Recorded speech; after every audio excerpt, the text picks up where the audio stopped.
Update muna nga tayo sa mundo ng basketball sa Gilas Pilipinas sa FIBA World Cup Asian Qualifiers. Ilang Gilas players may problema sa visa.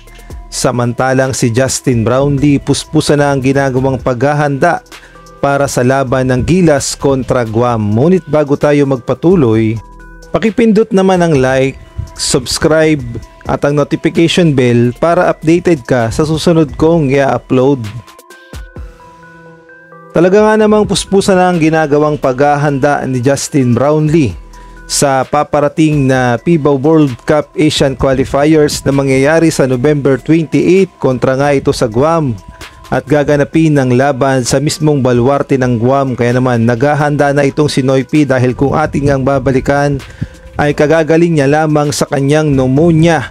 Kaya naman paniguradong babawi itong si Justin Brownlee upang tulungan ng Gilas Pilipinas na makuha ang kanilang unang panalo sa Guam. Samantalang ang Guam naman ay naglabas na ng statement sa kanilang social media at sinabi nga ang magiging laban nila kontra sa Gilas Pilipinas ay isa sa mga pinakamalalaking laban at masasabing history sa Guam basketball. Kaya naman pinaghahandaan na nila ang kanilang laban sa Gilas. At syempre hindi dapat magpakampante ang Gilas Pilipinas kahit na sabihin na nating underdog ang Guam at dihamak na mas malakas ang Gilas Pilipinas dahil may kasabihan na bilog ang bola. Kaya naman kailangan talagang paghandaan ng Gilas ang laban sa Guam dahil 2 beses maghaharap ang Gilas sa November 28 sa baluarte ng Guam at sa December 1 dito naman sa atin sa Pilipinas. Kaya nga lang ayon sa report ay mukhang may problema ang ilang Gilas players pagdating sa visa.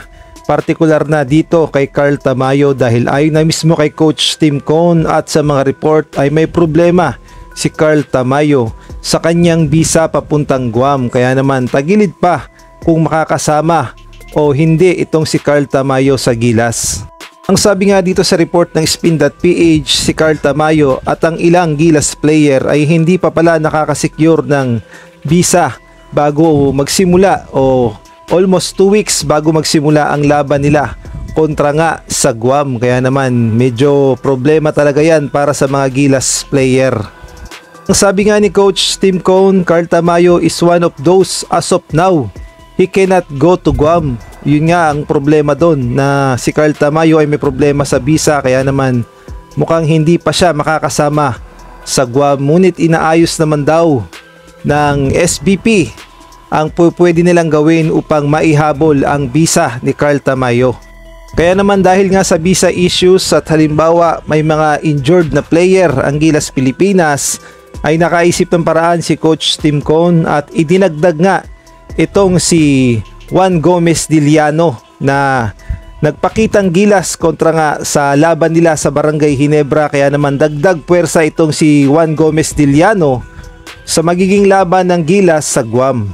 At ngayong araw na ito ay magsisimula na ang unang practice ng Gilas Pilipinas. Kaya naman abang-abang tayo sa magiging update kung sino-sinong mga Gilas player ang aaten sa kanilang unang practice.